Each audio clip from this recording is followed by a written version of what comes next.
kita mulai. Selamat pagi Bapak, izin perkenalkan nama saya Isan. Di sini saya akan melakukan pergantian kantong kolostomi ya. Karena di sini kantong kolostomi Bapak sudah penuh ya. Dan ini kalau misalkan si kantong kolostomi ini dia sampai penuh, yang terjadi pasti akan terjadi rembesan ya. Akan terjadi rembesan dan akhirnya resikonya adalah nanti rembesan ini kemana-mana gitu ya. Yang namanya ada luka, terus dia ada namanya bakteri, dia pasti akan menjadi lebih apa? Akan menjadi lebih apa? Akan menjadi apa kalau luka ada bakteri? Infeksi. Jadi infeksinya nanti kemana-mana. Apakah Bapak bersedia? Bersedia. Pak, saya di sini akan melakukan 10 sampai 15 menit ya. Yang pertama yang harus dilakukan adalah kita mau beneran ini nggak? Mau beneran sesuai nggak? Kalau mau sesuai, saya minta teman-teman minta yang spoon, minta yang sekel, minta perlak. Jadi pasnya tuh.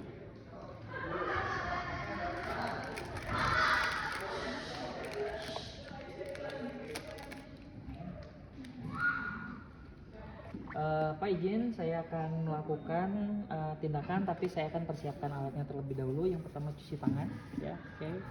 Cuci tangan, langkah. Habis itu yang harus kita lakukan adalah kita pasangkan perlat. Oke, kita pasangkan perlatnya. Oke Pak ya, dulu. Oke. Setelah itu kita dekatkan bengkok.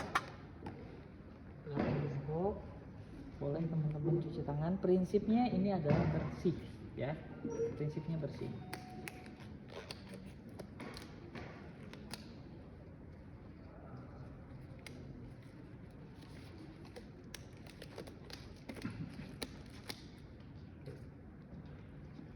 Yang selanjutnya adalah sebelum kita buka, lihat karakteristik dari pesesnya ya. Karakteristik dari pesesnya dia cair atau padat ya, atau lembek atau apapun itu yang disebut dengan karakteristik. Yang kedua, warna ya. Yang ketiga, jumlah ya. Yang dilihat jumlahnya itu bukan berarti ini berapa cc, teman-teman cukup hanya dikira-kira saja. Terkecuali si sampelnya mau dibikin buat diambil sedikit, dimasukin semacam kayak toples gitu ya, untuk dilihat apakah bakterinya ini bakteri apa gitu ya. Oke. Setelah itu yang harus saya lakukan adalah kita akan kasa ini kita siapkan minimal 3 ya, minimal 3. Kenapa? Yang pertama buat ngebersihinnya ya, bersihin bagian luar. Yang kedua pada bagian dalam stomanya. Yang ketiga itu untuk menutup si stomanya. Kenapa nggak boleh pakai menggunakan kasa yang kering? Karena takutnya terbang kalau diterbangin. Oke, itu satu. Terus yang kedua? Kalau batuk nanti pasiennya. Oke, teman-teman, stoma ini dia sifatnya lembut, ya, halus sekali. Ketika kasa ini kan kasar. Ketika nempel posisinya, ketika kita buka terjadi perdarahan itu. Saking lembutnya, kasa yang segini aja, kalau di kulit kita kasa gini digini-gini nggak apa-apa kan? Tapi kalau pada stoma ini bisa aja menjadi lembabnya minimal 3 ya, tergantung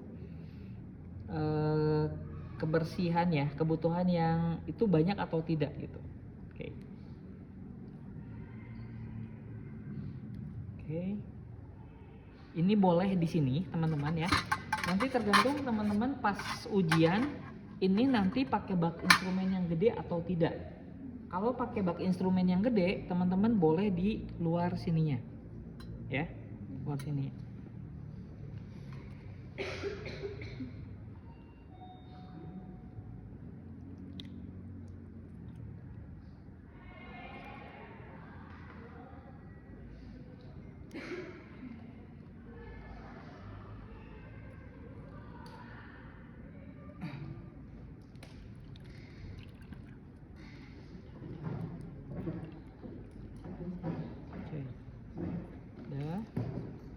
Setelah itu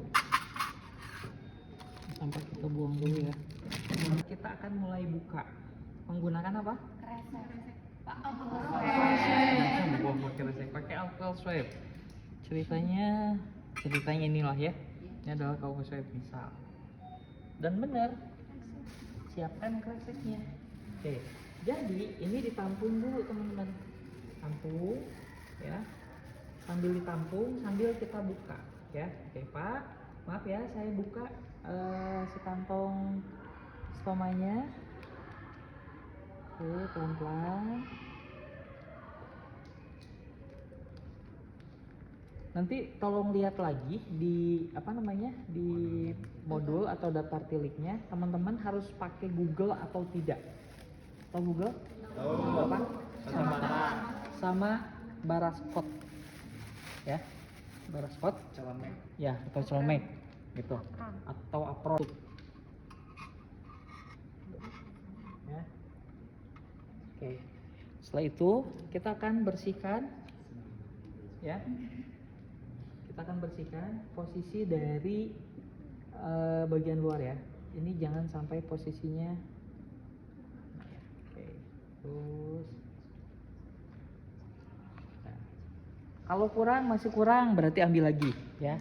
Pokoknya daerah sekeliling ini harus bersih ya. Bapak berarti pas bersihin area stomanya, pinggir-pinggirnya itu harus sambil ditutup juga. Iya, ini tutup. Karena kalau posisi ini kebuka sama aja nanti menyembur. Ya, nyembur lagi.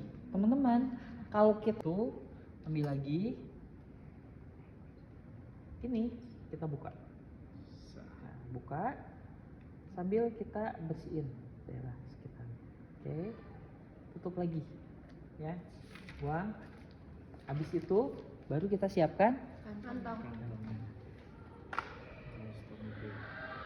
Oke. Kantongnya, teman-teman kalau belum tahu bagaimana caranya, oke teman-teman boleh buka dulu ini dikit, buka.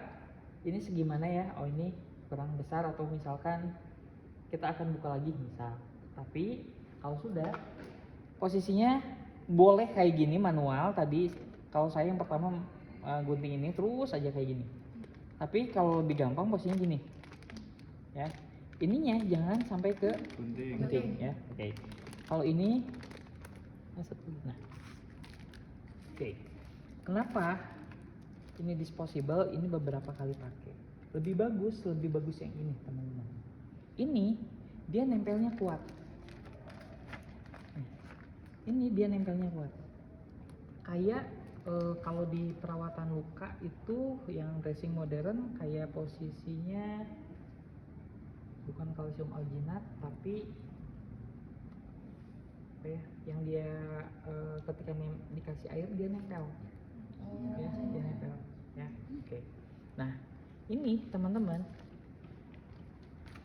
kalau yang VIP biasanya dia lebih milih ini. Ya, dia keluar hanya mengeluarkan ini aja. Ininya dia nggak diganti. Nggak ganti terus kayak gini, enggak. Ini mah tetap aja kayak gini. Jadi kita keluarkan cuma prosesnya aja. Ininya enggak. Gitu. Iya, karena posisinya dia nempelnya bagus, kuat. Kalau ini enggak. Misal ini udah sampai anggap aja ini 200 cc segini. Ketika 200 cc yang namanya berat cairan nanti lama-kelamaan pasti akan kebuka. Itu Plastik tarigu ya. iya plastik itu. Itu digunting. Mana? Itu. Ini? Iya. Sama. Yang digunting ininya. Apa yang keluarin investasi? Itu dari bawah. Itu dari bawah. Mana ya? Tadi mana? Oh, Ini tuh posisinya kayak gini. Filmnya kayak gini. Ini kayak klip ciki atau roti, makanan apapun itu. Nah, Cuman gini doang. itu kuat Pak. Kuat. cobain. Lu aja deh. Ini kuat ya. Ini cuman ngebukanya posisinya kantong resek. Ini kita buka. Oh iya. Tuh. Udah keluar. Abis itu kita pasang lagi ya. Jadi nggak perlu dibersihin. Iya, nggak perlu dibersihin. Berarti melebar gitu dong, Pak? Apanya? Itu kan prosesnya keluar dari bawah. Ada sisa-sisa kan pasti. Misal ini keluar nih, terus Ada sisa dari Di ujungnya. ujung mana? Ujung ini? Iya. Ya nggak, iya. Bersih-bersih. Nggak perlu dibersihin, nanti dibersihinnya kalau udah di Lab. ya kalau buka. Kalau pasiennya ingat, kalau posisi pasiennya bisa melakukan aktivitas, berarti posisinya ke gini. bawah. Ya, kalau pasiennya dia nggak bisa melakukan aktivitas, berarti posisinya pinggir. Ya, oke. Ini mau kemana nih? Ke pinggir. Pinggir. Yang bisa aktivitas. Oke, udah. Oke, kalau bisa aktivitas berarti posisinya ini. Kita buka. Terus teman-teman langsung pasang. Sesuaikan dengan itu. Satu lagi ada yang lewat kan? Pakai zinc cream atau jadi sebelum pakai ini pakai dulu paslin ya. Mau pakai kasa boleh, mau pakai tangan kita boleh ya. Sekitaran sini ya, sekitaran stomanya. Karena posisinya kalau kita posisi boleh nggak paslin kena stoma? Enggak. Boleh nggak? Kalau sebetulnya boleh-boleh aja, tapi kita nggak mungkin ininya dibalurin pakai itu, nggak gitu ya. Takutnya apa? Si paslin nanti bekas paslinnya dia masuk ke sini gitu. Kenapa harus pakai paslin? Tujuannya adalah supaya ini kan luka nih ya. Luka ini jangan sampai terjadi peradangan. Makanya jangan sampai terjadi infeksi. Kalau terjadi infeksi, yang paling parah apa? Lama-kelamaan si stomanya itu semakin membesar. Karena terjadi peradangan di situ. Ya. Oke. Setelah pakai paslin baru kita tutup. Nah, oke. Terus kalau pasiennya dia aktivitas gerak, diusahakan mau nggak mau ini harus pakai plester. Plester ya, itu satu. Terus yang kedua, biasanya ada diikat pakai tali. Talinya dari mana? Biasanya di sini, ini diikat pakai tali. Saya pernah lihat yang terjadi pasien dia kirain saya ngapain pasien itu bawa kantong gitu ya, bawa kantong. Ternyata itu adalah kantong kolostomi teman-teman. Kirain bawa kantong gorengan gitu ya, bawa gorengan. Ternyata ini. Kenapa saya sebut double kill? Karena yang namanya